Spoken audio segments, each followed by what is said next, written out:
PK52, the Saturday morning meeting. Well, if you've been following me for years, you know that this is my weekend to remember. This is Halo for Freedom Warrior Foundation. This year, we've invited 60 soldiers and first responders to come into a giant 4-day event. Let me walk you through the schedule of what's going on, and then let me highlight a story. There's so many stories this year, it's unbelievable. By the first of the year, January 1st, we start preparing for this 4-day event.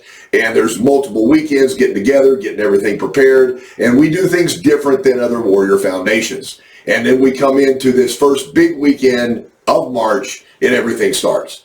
So the first morning is a Wednesday registration. All the warriors come in, they fly in from all over the United States. We bring them into a hotel, into a lobby, and everybody gets registered. Everybody signs waivers. They all bring 2 personal items, and it doesn't matter what it is. I mean, you know, if you fought in World War II or in Vietnam, or you're just out of Fallujah, or you were in Afghanistan, but they bring 2 personal items that reflect back to their military, and we actually auction those off at the silent auction, which allows us to do this again. So that's kind of the prep of what the warriors bring in. And then from that day, we go to Texas Motor Speedway. From Texas Motor Speedway, a full day of driving, I'll tell you a little bit about that in a second, to the next day, and we're one of the only foundations that does a live fire, a full range day with helicopter hog hunting, helicopter target shoot, biplane, jumping out of, skydiving out of airplanes, and then the weapons that they used while they were in the service. And I'll tell you just a quick story, a little sidebar here. You know, you come out of the military, and let's say you're special ops, your life is involved into the minutes that go in to what you were assigned to do. Then when you get out of the military, it's like, thank you for your service, and you walk away. So you walk away with something that's been, 24 hours a day into starting over from scratch. And so to be able to see some of these warriors get down on a sniper rifle, and our range went out to over 1,200 yards this year, and to put a couple of rounds downfield and everything, they really feel alive again. It's an amazing thing to watch, and then the brotherhood and the camaraderie of people at that day. The next day, then we go to a high school, and this year, and I'm trying not to take too much time, but this year we had 4 World War II veterans that attended. Oldest was 100 years old. Went to a high school and answered the students' questions about their military service, about their injuries, what happened during the war, how they feel about what happened when they came back to the United States. So we have people that were, current military that just got out, to people that were in World War II. One of them was Charlie Braun. Charlie Braun's 98 years old. He was one of our World War II people. I'm going to highlight him in just a second.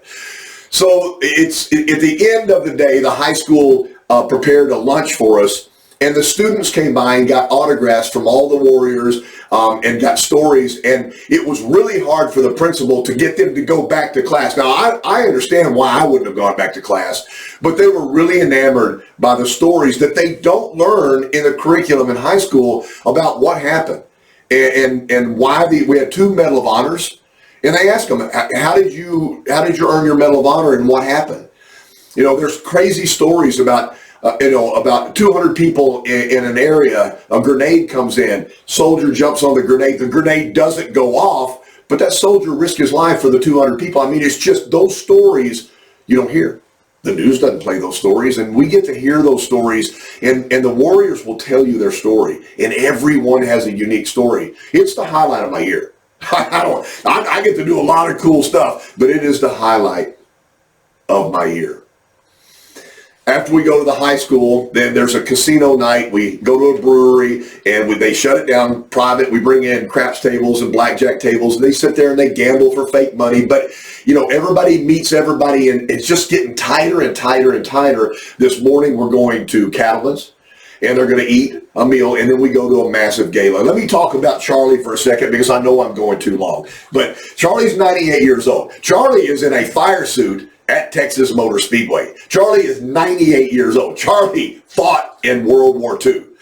We rolled Charlie out to the car, and let me tell you something. It took a village to get him in that NASCAR, because the doors don't open, gang. You go through the window. So feet first, working Charlie around, finally got him in the seat. This man drove 150-mile-an-hour NASCAR over 100 miles an hour, oldest man to ever run on a NASCAR track in a NASCAR, and again, 98 years old. That's not it. That's not over.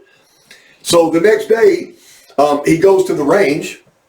They pick him up, and they take him over to the airport and put him in a tandem suit, and he jumps out of an airplane. And he lands. They immediately take him over to a biplane. He gets in the biplane, and he does a loop around us from the airport where we're out there at the range in a biplane. Then he went up into a helicopter and did helicopter target shooting.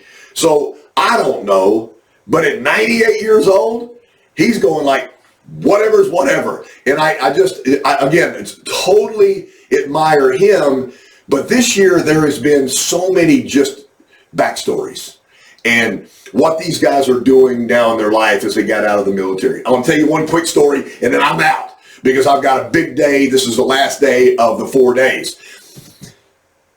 In Fallujah, a CB is somebody that does heavy equipment for the military. For example, bulldozers, and they work on equipment. They make sure everything's functional. So the military cannot survive without the CB. So they were trying to move some equipment for the Marines, and the guy on the bulldozer takes incoming.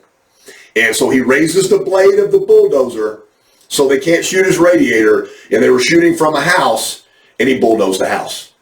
So he was the only person that had 2 confirmed kills in a war zone with a bulldozer. So now he is a giant guy. I mean, like if you were playing football, you would want this guy as your offensive tackle. He's just a freaking great guy.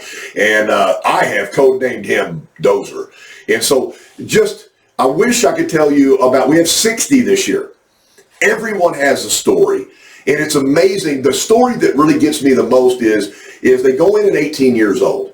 And I don't know who you were at 18, but I certainly know who I was at 18. And you go in and you're told what to do, and you grow through the military, and you grow through your brotherhood. And the separation from military to back to civilian life, it's a hard tear. It ease you into civilian life. It is a tear, and then you've got to come back and you've got to recreate yourself. Right now, the military recruiting is up. If you have kids that are thinking about, college is not for me, if you want to learn a trade, and right now the trades are everything for kids. I mean, I get college. I graduated from college. I can give you a whole backstory about graduating, but I've got a degree, a BBA in management, and I got to be honest with you, don't really use it, but I did get a college degree. But right now, the trades, HVAC, mechanical, anything to do with electric vehicles or gasoline or diesel-powered vehicles, any of the trades right now are explosive, plumbing and everything. All of that can be learned in the military, and then the military will pay for your education. So this is a great time for the growth of our youth in the country, and to be able to spend 4 days with the greatest generation all the way up to people that just got out. It's amazing. So our logo it's the ability, not the disability. Halo for Freedom, Warrior Foundation, Weekend to Remember. PK52, the Saturday morning meeting.